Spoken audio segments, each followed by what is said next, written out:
दोस्तों आईपीएस यानी Indian police service जो कि इंडिया की बहुत बड़ी पोस्ट होती है और इस बड़ी जॉब को हासिल करना बहुत ही ज्यादा कैंडिडेट का सपना भी होता है, बट इसके बारे में उनको सही से जानकारी नहीं होती है। तो इसी को ध्यान में रखते हुए इस वीडियो को बनाया गया ताकि आपको बेहतर गाइडेंस और सटीक जानकारी मिल सके। सो माय डियर फ्रेंड, यदि आपने वीडियो को शुरू से अंत तक देखा तो आपको आईपीएस से रिलेटेड जो भी डाउट हैं सभी क्लियर होने वाले हैं। इस वीडियो में हम जानने वाले हैं आईपीएस क्या होता है एंड आईपीएस कैसे बने, बिल्कुल स्कूल लेवल से आईपीएस बनने तक की प्रोसेस को समझेंगे। इसके बाद एलिजिबिलिटी में हम height, chest, I, year, blood pressure and nationality and education qualification और एज लिमिट को जानेंगे। नंबर ऑफ अटेम्प्ट कितने दे सकते हैं आईपीएस बनने के लिए और इसकी सैलरी कितनी होती है यानी आईपीएस ऑफिसर की। और लास्ट में हम पर्क्स एंड फैसिलिटीज को जानेंगे कि आईपीएस ऑफिसर को कौन कौन सी सुविधाएं दी जाती हैं। सो फ्रेंड्स, मैं हूं आपका दोस्त hacker and let start video with today's video title how to become an IPS officer. सबसे पहले जानते हैं आईपीएस क्या होता है। आईपीएस का full form Indian police service होता है। आईपीएस सिविल सेवाओं में से सबसे प्रतिष्ठित पदों में से एक है जो आईएएस के बाद आता है और इसका एग्जाम यूपीएससी द्वारा कंडक्ट किया जाता है। यूपीएससी के अंतर्गत आईएएस, आईपीएस, आईएफएस, आईआरएस जैसे 24 सर्विस के एग्जाम कंडक्ट किए जाते हैं। दोस्तों, आईएएस एंड आईपीएस का एग्जाम एक जैसा होता है, बस आईपीएस में एक टेस्ट और बढ़ जाता है, वह होता है फिजिकल टेस्ट। सो फ्रेंड्स, यदि आप सिविल सर्विस का यह एग्जाम पास करके आईपीएस बनते हैं तो आपको job ASP, DSP, SP, SSP, DIG, IG, DGP के पोस्ट पर मिलती है।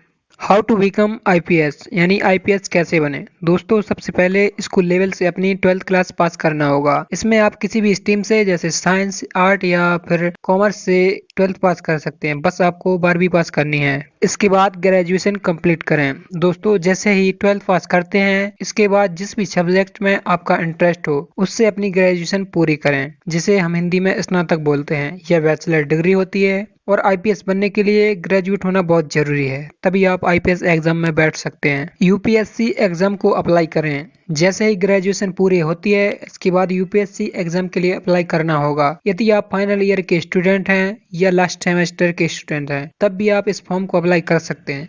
जैसे ही यूपीएससी एग्जाम के लिए अप्लाई कर देते हैं इसके बाद 3 मेन एग्जाम को क्लियर करना होता है: preliminary exam, main exam and interview.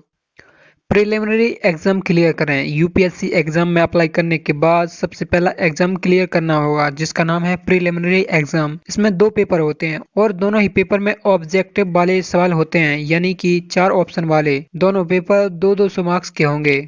Main exam clear करें। जैसे ही आप पहले एग्जाम को क्लियर कर लेते हैं इसके बाद मेन एग्जाम क्लियर करना होगा जो कि बहुत मुश्किल होता है। इसमें 9 पेपर देने होते हैं। इसमें रिटन एग्जाम के साथ इंटरव्यू होता है। ये थोड़ा मुश्किल होता है तो इस एग्जाम को बहुत से कैंडिडेट क्लियर नहीं कर पाते हैं। अगर आपको आईपीएस ऑफिसर बनना है तो आपको अच्छे से और एग्जाम में टॉप मार्क्स लाने होंगे। इंटरव्यू राउंड क्लियर करें। जैसे ही आपके दोनों राउंड क्लियर होंगे उसके बाद पर्सनल इंटरव्यू के लिए बुलाया जाता है जो कि करीब 45 मिनट का होता है। यहाँ पर इंटरव्यू लेने वाले काफी मुश्किल और ट्रिकी सवाल पूछते हैं, तो इसके लिए आपको तैयार रहना होता है, तभी आप एक काबिल आईपीएस ऑफिसर बन पाते हैं। अब आईपीएस ऑफिसर की ट्रेनिंग पूरी करें। जैसे ही एग्जाम की सारी स्टेज कंप्लीट हो जाती हैं तो इसके बाद आईपीएस ऑफिसर बनने के लिए ट्रेनिंग पूरी करनी होती है। इसके लिए आपको मसूरी और हैदराबाद जैसे शहरों में ट्रेनिंग के लिए भेजा जाता है। जैसे ही ट्रेनिंग पूरी होती है उसके बाद पोस्टिंग दी जाती है और इस तरह से आप आईपीएस ऑफिसर बनते हैं।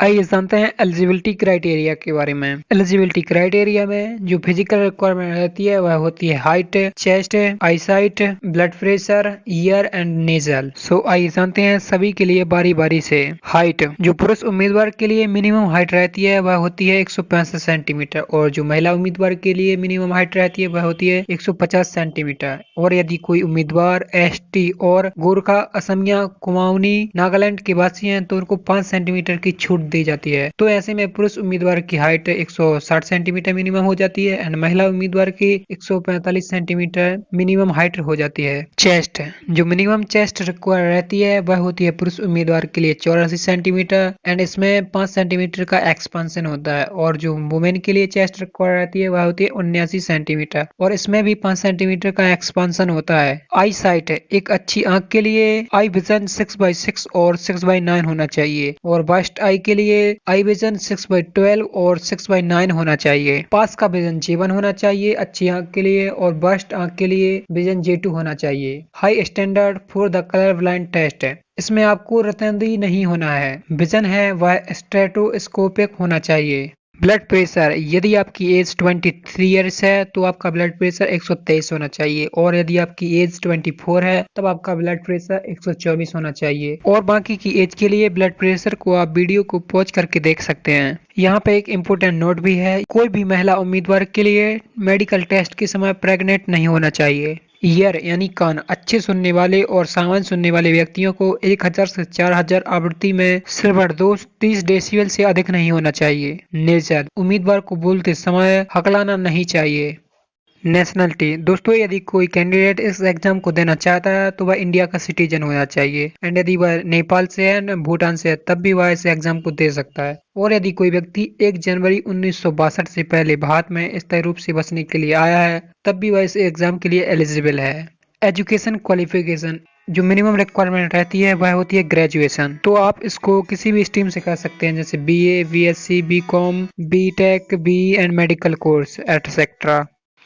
एज लिमिट, उम्मीदवार की मिनिमम एज 21 साल और मैक्सिमम एज 32 साल होना चाहिए। इसमें कुछ छूट भी दी जाती है, जैसे SC ST के लिए 5 वर्ष की छूट एंड OBC कैटेगरी के लिए 3 वर्ष की छूट मिलती है। और यदि कोई व्यक्ति जम्मू कश्मीर राज्य से है तो उसे 5 वर्ष की छूट दी जाती है। डिफेंस सर्विस पर्सनल के लिए 5 वर्ष की छूट मिलती है, और जो ब्लाइंड, डीफ और म्यूट यानी अंधे, गूंगे, बहरे और हैंडीकैप्ड पर्सन है उन्हें 10 वर्ष की छूट दी जाती है। नंबर ऑफ अटेम्प्ट कितने दे सकते हैं IPS एग्जाम के लिए? जो जनरल के लिए नंबर ऑफ अटेम्प्ट रहती हैं वह होती हैं 6, एंड OBC के लिए यानी अदर बैकवर्ड क्लासेस के लिए वह होती है 9, एंड SC और ST कैटेगरी के लिए जो अटेम्प्ट रहती हैं वह होती है अनलिमिटेड, यानी जब तक आपकी एज लिमिट हो नहीं जाती तब तक आप इस एग्जाम को दे सकते हैं। यदि कोई व्यक्ति फिजिकली हैंडीकैप्ड है और वह OBC और जनरल कैटेगरी से है तो उसके लिए 9 अटेम्प्ट निर्धारित होते हैं। और यदि handicapped person SC ST category से रिलेटेड है तब उसके लिए जो अटेम्प्ट रहते हैं वह होते हैं अनलिमिटेड। यदि कोई व्यक्ति पहले से IAS या IPS सर्विस में है तो वह इस एग्जाम के लिए एलिजिबल नहीं है।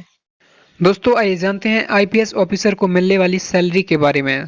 यदि सैलरी की बात की जाए IPS ऑफिसर की तो यह उनके पोस्ट पर निर्भर करती है। डिफरेंट पोस्ट के लिए सैलरी भी डिफरेंट रहती है। तो आइए जानते हैं बेसिक सैलरी के बारे में। जो DSP की बेसिक सैलरी रहती है वह होती है 56,100 रुपए, एंड जो ASP की बेसिक सैलरी होती है वह होती है 67,700 रुपए, एंड जो SSP की बेसिक सैलरी रहती है वह होती है 78,800 रुपए। DIG की बेसिक सैलरी 1,31,100 रुपए, IGP की बेसिक सैलरी 1,44,200 रुपए, एंड ADGP की बेसिक सैलरी 2,05,400 रुपए, और लास्ट में जो DGP की सैलरी होती है बेसिक वह होती है 2,25,000 रुपए।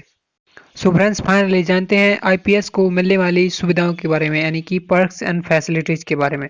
IPS अधिकारियों को हाई सैलरी मिलने के अलावा अलग अलग पे बैंड के आधार पर अन्य विशेष प्रकार की सुविधाएं भी मिलती है। एक IPS ऑफिसर को उनकी पोस्ट के आधार पर रहने के लिए सुविधा फ्री में उपलब्ध कराई जाती है। IPS ऑफिसर के लिए सुरक्षा कर्मी और खाना बनाने के लिए कुक भी मिलता है। इनको आधिकारिक वाहन और साथ में ड्राइवर भी दिया जाता है। फ्री टेलीफोन कनेक्शन और फ्री बिजली बिल। मेडिकल सुविधाएं भी फ्री में मिलती हैं। लाइफ टाइम पेंशन की सुविधा भी मिलती है, और इसके साथ बहुत कुछ मिलता है IPS को। फ्रेंड्स आई होप कि आपके लिए वीडियो इन्फॉर्मेटिव रही होगी। तो वीडियो के लिए लाइक करें एंड चैनल के लिए सब्सक्राइब जरूर करें। Thank you.